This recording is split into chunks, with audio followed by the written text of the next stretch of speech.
اور خلیفہ اسلام کے لیے آنے والے تحائف سے بھرے بحری جہاز بھی لوٹ لیے تھے۔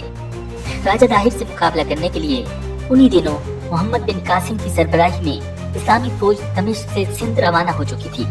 اس لیے موسیٰ بن نصیر کے دل میں خیال آیا کہ خلیفہ اسلام اسپین پر حملہ کرنے کی اجازت نہیں دیں گے، مگر جب خلیفہ اسلام کو ساری صورتحال کا علم ہوا تو انہوں نے جواب دیا کہ مظلوم کی حمایت کرنا ہمارا دینی فریضہ ہے۔ کاؤنٹ جولین نے ہم سے مدد طلب کی ہے، اس لیے اس کی مدد ضرور کی جائے گی۔ خلیفہ اسلام ولید بن عبد الملک نے اس مہم کے لیے موسیٰ بن نصیر کو فوجی مہم کا مکمل اختیار دے دیا۔ موسیٰ بن نصیر کی سوچ کے برعکس خلیفہ اسلام کے جواب نے انہیں حیران کر دیا۔ اجازت ملتے ہی انہوں نے اسپین پر حملہ کرنے کی تیاری شروع کر دی۔ ہر سپاہی اس مارکہ پر جانے کے لیے تیار ہو گیا اور ان کا سینہ جوش سے بھر گیا۔ ہر سپاہی اسپین کے خلاف لڑنے پر خوشی سے راضی ہو گیا۔ سب کا خیال تھا کہ اس مارکہ کے لیے کوئی بڑا لشکر بھیجا جائے گا، مگر اسپین کے طاقتور بادشاہ کا مقابلہ کرنے کے لیے صرف 7,000 سپاہی بھیجنے کا فیصلہ کیا گیا۔ طاقتور اور اجنبی ملک کے مقابلہ میں صرف 7,000 سپاہی بظاہر بہت کم تھے، مگر موسیٰ بن نصیر نے یہ 7,000 سپاہی ایسے چنے تھے جو بہادری اور وفاداری میں اپنی مثال آپ تھے۔ اب سوال یہ پیدا ہوا کہ 7,000 سپاہیوں کی قیادت کس کے ذمہ آئے گی؟ ناظرین، اسلامی فوج میں سینکڑوں تجربہ کار اور دلیر سپہ سالار موجود تھے، جنہوں نے موسیٰ بن نصیر سے درخواست بھی کی کہ اس مارکہ میں انہیں بھیجا جائے۔ خود ان کا سگا بیٹا اس موقع پر سالاری کا امیدوار تھا، مگر موسیٰ بن نصیر نے اس موقع پر ایسا فیصلہ کیا جو تاریخ میں انوکھا فیصلہ تھا۔ انہوں نے اسپین کو فتح کرنے کے لیے 7,000 سپاہیوں کے لشکر کا قائد ایک ایسے شخص کو بنایا جو نو مسلم، بربر اور آزاد کردہ غلام تھا۔ وہ غلام خود اس فیصلہ پر حیران رہ گیا۔ اس خوش نصیب انسان کا نام طارق بن زیاد تھا۔ سب لوگ اس فیصلہ پر حیران تھے، کیونکہ موسیٰ بن نصیر نے اپنے سگے بیٹے پر اس نو مسلم آزاد کردہ غلام کو ترجیح دی تھی۔ بے شک اسلام میں انسانی وقار کی یہ لاجواب مثال تھی۔ موسیٰ بن نصیر نے طارق بن زیاد کے نائب کا عہدہ مغیث رومی کو دیا، جو عمر میں طارق بن زیاد سے بڑے تھے اور خاندانی مسلمان تھے۔ انہیں اندازہ تھا کہ طارق بن زیاد کی نظر بہت بلند اور مستقل مزاج ہے۔ طارق بن زیاد نے سپہ سالاری ملنے پر اللہ تعالیٰ کی بارگاہ میں دعا کی، اے مالک دو جہاں، مجھے ہمت اور توفیق عطا فرما، جو ذمہ داری مجھے دی گئی ہے اس کو پورا کرنے کی ہمت دے، آمین۔ ناظرین، طارق بن زیاد کو اسپین پہنچنے کے لیے سمندر پار کرنا تھا۔ تمام سپاہی اپنے سپہ سالار کی قیادت میں سمندر کا سینہ چیرتے ہوئے منزل کی طرف روانہ ہو گئے۔ اسپین کے ساحل پر جہاں لشکر نے پڑاؤ کیا، اس پہاڑی کا نام جبل الطارق پڑ گیا، جس کو انگریزی میں جبرالٹر کہتے ہیں۔ اسپین کی طرف سفر کرنے سے پہلے طارق بن زیاد کو ایک مبارک خواب دکھائی دیا، جس میں نبی اکرم صلی اللہ علیہ وسلم نے اسپین کو فتح کرنے کی بشارت دی تھی۔ ناظرین، یہ 5 رجب سن 92 ہجری کا دن تھا جب اسلامی فوج اسپین کے ساحل پر اتری۔ اس وقت بحری جہاز نہیں ہوتے تھے، صرف بحری کشتیاں ہوا کرتی تھی۔ جب اسلامی لشکر اسپین کے ساحل پر اترا تو طارق بن زیاد نے ایمان افروز خطاب کیا اور کہا، ابھی وقت ہے، میں تم لوگوں کو اچھی طرح غور و فکر کرنے کا موقع دیتا ہوں۔ میں تم سب کو بتا دوں کہ یہ معمولی مہم نہیں ہے۔ ہم یہاں پر اجنبی ہیں، یہاں کے رستوں کا بھی ہمیں علم نہیں ہے۔ ہر طرف مختلف مشکلات پیش آ سکتی ہیں۔ ہم تعداد میں بہت کم ہیں، جبکہ عیسائیوں کے پاس بھاری جنگی سامان ہے۔ میں تم پر سختی نہیں کرتا، اچھی طرح سوچ لو اور فیصلہ کر لو، ابھی وقت ہے۔ تم میں سے جو واپس جانا چاہتا ہے وہ چلا جائے۔ اسلامی لشکر ایمانی جذبے سے بھرپور تھا، ارادے مضبوط تھے۔ طارق بن زیاد نے اپنے سپاہیوں کا حوصلہ بلند دیکھا تو اس نے شجاعت اور حکمت عملی کی انمول مثال قائم کی۔ لشکر اسلامی کے سپہ سالار نے نہایت حوصلے سے حکم دیا کہ جن کشتیوں پر سوار ہو کر ہم یہاں آئے ہیں ان سب کو آگ لگا دی جائے۔ اسلامی لشکر نے اپنے سپہ سالار کے حکم پر کسی بھی قسم کا اعتراض نہ کیا اور فوراً تمام کشتیوں کو آگ لگا دی گئی۔ دیکھتے ہی دیکھتے تمام کشتیاں جل کر راکھ بن کر سمندر کے پانی میں ڈوب گئیں۔ طارق بن زیاد نے اپنے سپاہیوں کو واپس جانے کا موقع تو دیا تھا، مگر تمام لوگ جہاد کے جذبے سے یہاں آئے تھے، اس لیے انہوں نے واپس جانے کے بجائے لڑنے کو ترجیح دی۔ طارق بن زیاد نے اپنے سپاہیوں سے کہا، ہم اس اجنبی سرزمین پر فتح کا مقصد لے کر آئے ہیں، ہمیں فتح ضرور حاصل ہوگی، ہمیں کسی بھی موقع پر حوصلہ نہیں ہارنا، بلکہ ان ظالم عیسائیوں کے خلاف جہاد کرنا ہے جنہوں نے انسانیت پر ظلم کی انتہا کر دی ہے، مظلوموں پر ظلم کے پہاڑ توڑ دیے ہیں۔ انشاءاللہ یہاں فتح حاصل کرنے میں اللہ تعالی ہماری مدد فرمائے گا۔ ہم نے واپسی کے تمام راستے اور ذریعے بند کر دیے ہیں۔ اپنے سپہ سالار کا خطاب سن کر اسلامی لشکر کے سپاہیوں کو ایک نیا بلبلہ اور جذبہ ملا۔ نازل کشتیاں چلانے کا فیصلہ طارق بن زیاد کی شجاعت کی عکاسی کے ساتھ ساتھ ان کی ذہانت کا بھی ثبوت تھا، کیونکہ وہ جانتے تھے کہ ان کے لشکر کی تعداد بہت کم ہے، کہیں وہ عیسائی فوج کی بھاری تعداد دیکھ کر گھبرا نہ جائیں۔ اس لیے انہوں نے واپسی کے لیے کوئی رستہ نہ چھوڑا تاکہ شہادت کا جذبہ لے کر آنے والے سپاہی اپنے نیک مقصد میں کامیاب ہو سکیں۔ پھر طارق بن زیاد کو وہ خواب بھی یاد تھا جس میں نبی اکرم صلی اللہ علیہ وسلم نے انہیں یقین دلایا تھا کہ اسپین کی فتح ضرور ہوگی، اس لیے ان کے دل میں کسی قسم کا کوئی خوف نہیں تھا، وہ پر امید تھے۔ پھر اسلامی لشکر کا ہر سپاہی یہ جان چکا تھا کہ ہم نے اسپین کو ہر حال میں فتح کرنا ہے، اب ہمارا ایک ہی مقصد ہے، فتح یا شہادت۔ ابھی طارق بن زیاد ارد گرد کے ماحول اور خوبصورت منظر کو دیکھ رہا تھا، جس سے اسلامی لشکر کے دلوں میں اس خطے کی خوبصورتی بس چکی تھی۔ اسلامی لشکر پہاڑوں کے دامن میں اترنے لگا تو ایک آدمی زرد رنگ کا ریشمی لباس پہنے ان کے سامنے آ گیا۔ اس کا چہرہ بے چینی اور پریشانی کی وجہ سے مرجھایا ہوا تھا۔ اس کو دیکھ کر اسلامی لشکر کے سالار اعظم طارق بن زیاد چلتے چلتے رک گئے۔ انہوں نے اپنے قریبی ساتھی اور مشیر مغیث رومی جو عیسائی سے مسلمان ہو چکے تھے ان سے کہا، یہ آدمی عیسائی لگتا ہے۔ مغیث رومی نے آنے والے آدمی کو غور سے دیکھا اور ہاں کا اشارہ کر دیا۔ طارق بن زیاد نے اس سے کہا کہ وہ آدمی کے پاس جائے اور اس کے آنے کا مقصد پوچھے۔ مغیث رومی آنے والے شخص کی جانب بڑھا اور اس سے تھوڑی دیر بات چیت کر کے اس کو اپنے ساتھ لے کر اپنے سالار اعظم کے پاس آیا۔ طارق نے سوالیہ نظروں سے اس آدمی کی طرف دیکھا تو اس نے ہاتھ جوڑ کر کہا، میں ایک درخواست لایا ہوں، اگر آپ میری مدد کریں تو آپ کا مجھ سمیت پوری انسانیت پر احسان ہوگا۔ طارق بن زیاد نے مسکراتے ہوئے اس سے کہا، اپنی ساری بات کھل کر بتاؤ، کیونکہ مظلوموں کی مدد ہی کے لیے ہم یہاں آئے ہیں۔ آنے والے آدمی نے اپنا نام امامن بتایا اور نہایت غمناک آواز میں کہا، میں عیسائی ہوں، ہمارے ظالم بادشاہ روڈرک کے ساتھیوں نے میری ساری دولت چھین لی ہے، انہوں نے میری دولت کو لوٹنے کے بعد میری اکلوتی بیٹی کو بھی اغوا کر لیا ہے۔ یہ کہہ کر امامن کی آواز بھرا گئی اور اس کی آنکھوں سے آنسو جاری ہو گئے۔ طارق بن زیاد اپنی جگہ سے اٹھا اور آگے بڑھ کر امامن کے کندھے پر ہاتھ رکھتے ہوئے کہا، امامن تم غم مت کرو، ہم تمہاری بیٹی کو ظالموں سے ضرور آزاد کروائیں گے، مگر اس سے پہلے مجھے اپنے بادشاہ روڈرک کے کردار اور رویے کے متعلق کچھ بتاؤ۔ امامن نے طارق بن زیاد کی تسلی آمیز گفتگو سن کر کہا، اے نیک مسلمان، جب سے اس ظالم بوڑھے نے اس ملک کی بادشاہت سنبھالی ہے تب سے کسی کی جان و مال اور عزت محفوظ نہیں رہی۔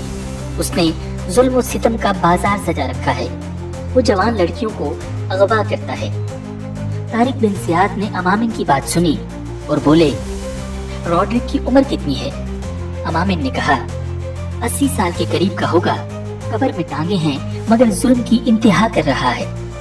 طارق بن زیاد نے امامن کی پوری بات سنی اور کچھ سوچتے ہوئے بولا، کیا تمہاری بیٹی کو روڈرک کے ساتھی برگلا کر لے گئے ہیں یا اس کو زبردستی لے گئے ہیں؟ امامن نے ہاتھ جوڑ کر روتے ہوئے کہا، اے نیک دل سپاہی، میری معصوم بیٹی مجھے پکارتی رہی مگر وہ گنڈے اس کو زبردستی ساتھ لے گئے۔ میں نے اپنی بیٹی کو ان کے چنگل سے چھڑوانے کی کوشش کی تو انہوں نے مجھے اس زور سے دھکا دیا کہ میں دیوار سے جا ٹکرایا اور گر کر بے ہوش ہو گیا۔ ان ظالموں نے میرے گھر میں سارا مال لوٹ لیا اور میری بیٹی کو اپنے ساتھ لے گئے۔ مجھے اپنی بیٹی کی فکر کھائے جا رہی ہے، میں اس غم میں ذہنی توازن کھو رہا ہوں، آپ کو اپنے پیاروں کا واسطہ میری ضرور مدد کریں۔ یہ کہہ کر امامن زور سے رونے لگا۔ طارق بن زیاد نے آگے بڑھ کر اسے گلے لگا لیا اور تسلی دیتے ہوئے کہا، انشاءاللہ بہت جلد تمہاری بیٹی تمہیں مل جائے گی۔ امامن نے یہ الفاظ سنے تو چہرے پر مسکراہٹ لاتے ہوئے بولا،